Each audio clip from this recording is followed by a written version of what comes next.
Good day everyone, I'm Vince Chances Abo. In this video, I discuss the number system.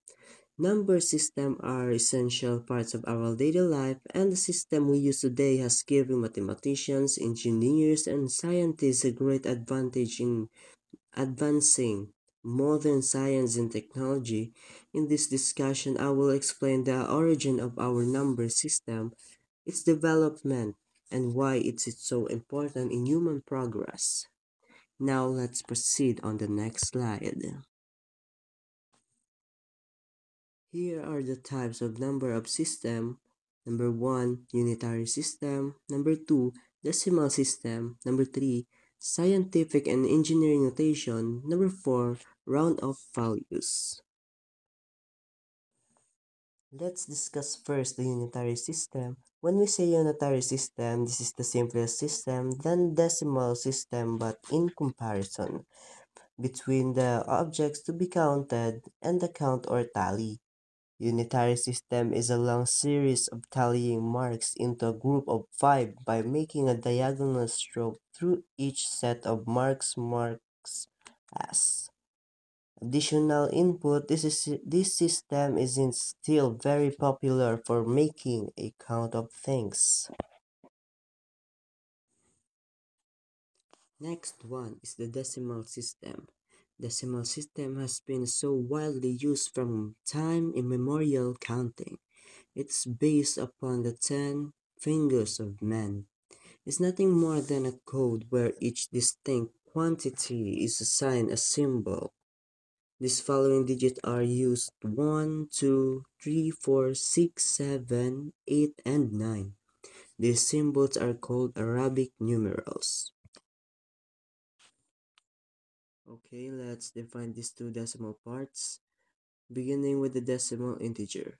In decimal integer, the decimal base 10 number system, a decimal integer uses only powers of 10 with non-negative exponents. With a decimal fraction also uses the decimal base 10 number system, but it includes negative powers of 10 for digits after the decimal point. Another type of system is the scientific and engineering notation. This is the method of writing very large or very small number in the simplified form. In a scientific notation, a number is expressed as m times 10n, where m is between 1 and 10 and n is an integer. Last but not the least, the round of values, wherein this system is the process of the dropping or eliminating one or more of the final digits on the right so that the value contains only the significant figures required for further computation or for the reporting in the final result.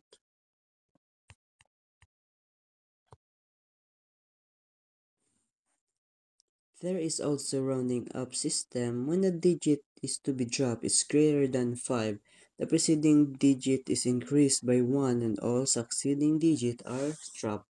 Example, 44.8877 magiging 44.89. Isa, when the digital to be dropped is less than 5, the value is written without the digit and the remaining digit are kept unchanged. This is called rounding down. Example, 138.563 magiging 138.56. In short, rounding down keeps the number the same, while rounding up increases the number by 1 is the last remaining digit.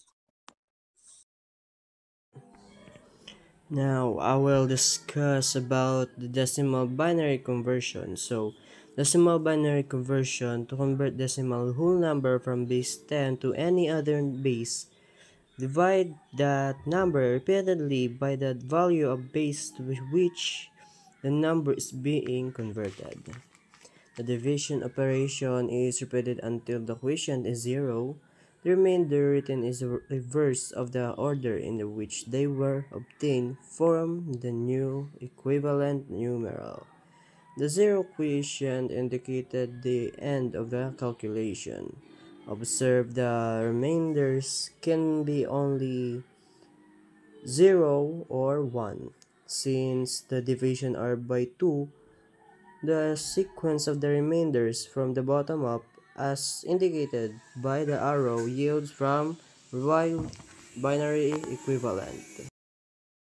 So before we start converting decimal to binary, let's talk about what quotient and remainder mean.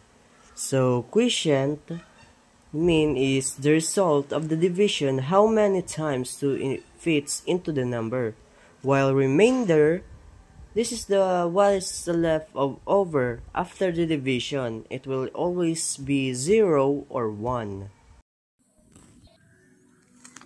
Okay, so ano nga ba ang ilalagay natin dito sa quotient? So ilalagay natin dito is yung makukuha natin dito sa 139 divided by 2. Okay, let's solve. Okay, 2 divided by 1, it's cannot. Di siya pwedeng i-divide. So, isasama natin itong 3. So, 2 divided by 13 equals to 6. So, ngayon, 2 times 9 equals to 18. Let's subtract again. 2, 1. Ngayon, ang quotient natin nakuha is 69. So, yung 139 divided by 2 is 69. Okay. Yung remainder is, ano ang magiging remainder ng 69? Magiging remainder niya is 1. Paano? Bakit naging 1 yung remainder? Kasi, may technique kami dyan. Nakikita nyo yung 9 sa pinaka dulo ng 139. Iano mo nyo na lang. Basta pag even number, 0. Pag odd number is 1. Ano ang 9? Ano siya? Odd or even? Tama. Odd number siya. Kaya ilalagay natin, it's 1. See? Tapos, ilalagay na natin siya dito. 69 divided by 2. Yan. Parang ulit-ulit lang siya. Hanggat makuha nyo, ito. Lagay naman ninyo dito. Yung 69 divided by 2 equals to 34. Alright. Yung remainder niya is 1. Bakit nga ba 1? Kasi yung nasa dulo ng number, nasa dulo ng 69 is odd number, so lalagyan natin 1. Basta tandaan nyo guys, pag even number siya, yung ilalagay dito sa remainder is 0. Pag naman odd number, ilalagay natin ay 1. Okay. Paulit-ulit lang. 34 divided by 2 equals 17. So, ano ilalagay natin sa remainder? Ayan. Titingnan ulit natin siya. 4. Ano siya? Even or odd? Tama. Odd number siya. Joke lang. Ang even po siya. Kaya ang ilalagay natin, 0. Just keep doing hanggang makuha nyo ito. Ayan. Just patuloy. Dito kayo titigil pag naging 1 divided by 2. Kasi wala na kayo dyan i-divide. So, 0 ang magiging last. Ngayon, ang gagawin natin is, gagawa na naman tayo ng expanded notation. Right. Ngayon, mag-expand notation na tayo. Okay, ito yung 0, 1, 2, 3, 4, 5, 6, 7. Okay, let's expand this. Ngayon, parang i-follow lang natin siya. Kaya 1 times 2. Always 2 ang iti-times nyo dyan. Kaya, let's see. 1 times 2. Kung ano ang nasa taas ng 1 nandyan, ilalagay natin siya dito. Sa taas ng 2. Okay, 7. Then, plus. Just keep going. Matapos nyo yan. Lagi na yan ito times 2. Tapos yung nasa taas ulit niya ng 6. 6. Alright? Yan. Last one. Another add. Ang ano na sa last is 1. 1 times 2 equals 0. Ayan. Ayan. Ngayon, ita-times natin yan muna. Ita-times muna natin yan. Ito. Ngayon, ita-times natin itong 2 times 2 times 2 times 2 times 2. Parang ita-times mo itong 2 into 7. Para kakalabasan yan is 128. Basta 2 times 2 times 2 times 2 times 2 times 2 times 2 times 2 equals to 128. Ganyan din ang gagawin nyo sa lahat na yan. Just keep going hanggat makuha nyo yung mga answer dyan. Alright. Add ulit. 0 times. Ngayon gagawin natin 2 times 2 is 2 times 2 times 2 times 2 times 2 times 2 equals to 69. Tama ba guys? 69 ba? Oh, mali po tayo. Dapat 64 pala. Sorry guys, sorry. 64 pala dyan. Dapat 64. Then add. Sorry for the mistake guys. Nobody's perfect, yeah? Like, ganyan na. And, patuloy nyo lang yan. Hanggat dyan. Alright. Yan. Natapos na natin siya. Ilalagay natin. Ita-times na natin siya. Ayun. 1 times 128 is 128. Basic ano na lang yan. 0 times 64 equals to 0. Patuloy nyo lang yan times hanggat makuha nyo. Alright? Nakuha nyo yan. Alright. Nakuha na natin siya lahat guys. Kaya ano na lang natin siya. I-add na lang natin siya. 128 plus 8 plus 2 plus 1 equals to 139. Kaya tama ang na-solve natin. O, diba? Connected siya. 139 dito, 139 din. Ibig sabihin, tama yung pagkakalculate natin. Okay, guys. That's all how we compute to the binary, to decimal conversion. Thank you, guys. That's all. Thank you. Okay. Ito yung formula for binary addition. So, 1 plus 1 is equal to 0. Carry 1 kasi nag-0 siya dito kaya mag-carry 1 doon sa taas ng number 1. Ngayon, okay. Pumunta po tayo sa 1 plus 1 equals 0 ulit. Carry 1 muna doon. 0. 0 plus 0 is equal to 0. Ngayon, 1 plus 0 equals to 1. Yan. 1. Sa gitna natin ilagay yung 1. Ngayon, 1 plus 1 ulit, carry 1. Sa taas, lapag 0. Ngayon, 1 plus 0 equals to 1. Gitna ulit. 1 plus 1. Carry 1 ulit. 0. Just remain. 1 plus 1 ulit. Equals to 0. Carry 1. Ngayon, 0.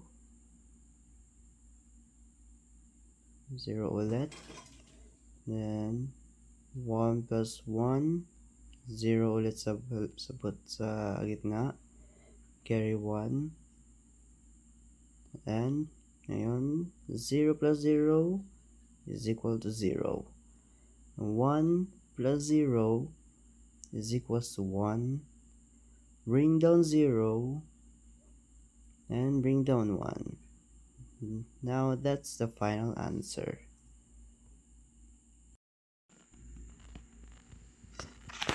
Okay, this is the formula of binary subtraction. Sa may table of binary kayo, walang problema yan. So 1 minus 1 is 0. The 1 again, 1 minus 1, 0 ulit. 0 minus 0 equals 0 ulit. Yung 0 minus 1. Yan. Hindi siya pwede. It cannot be. Kaya ngayon, cancel out number 1. Magiging 0 siya. Yung kinancel out natin number 1, ibaborrow yung 1. Kaya magiging 1 minus 1 is equal to 0. 0 ulit. Di siya pwede. Cannot be. Ngayon, cancel out ulit yung pinakadulong number 1. Magiging 0. 1, 1 yung magiging 0. Alright. Yung 1 minus 1, 0. 1 minus 0 equals to 1. 1 minus 0 equals to 1 ulit. Bring down 0.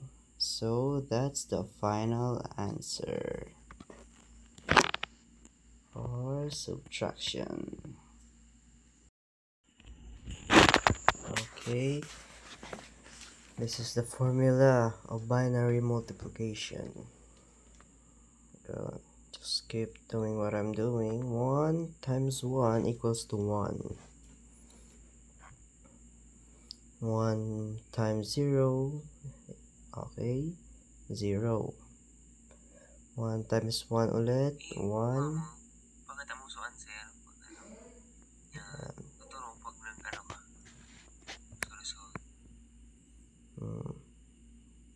Ulit, 1 times 1 ulit, 1. 1 times 0, 0. 1 times 1 is equals to 1. Ulitin na lang yung ginawa ko. Just keep doing. Well, lahat yan ito times sa 0. Kaya ang mangyari, 0 yan lahat.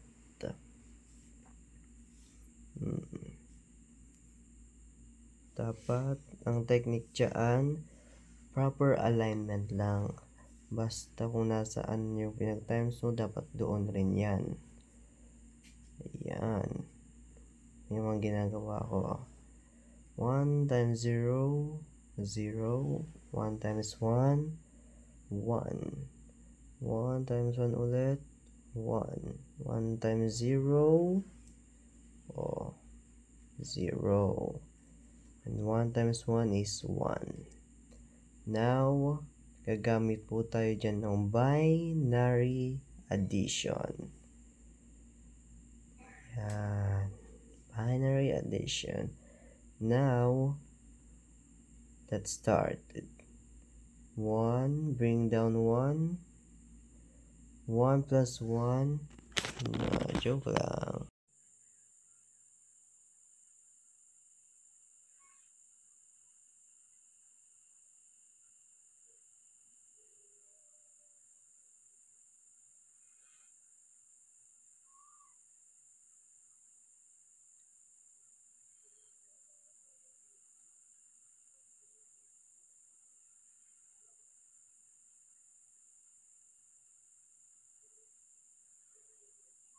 Yung pagtaaluban so ko pag nagasurat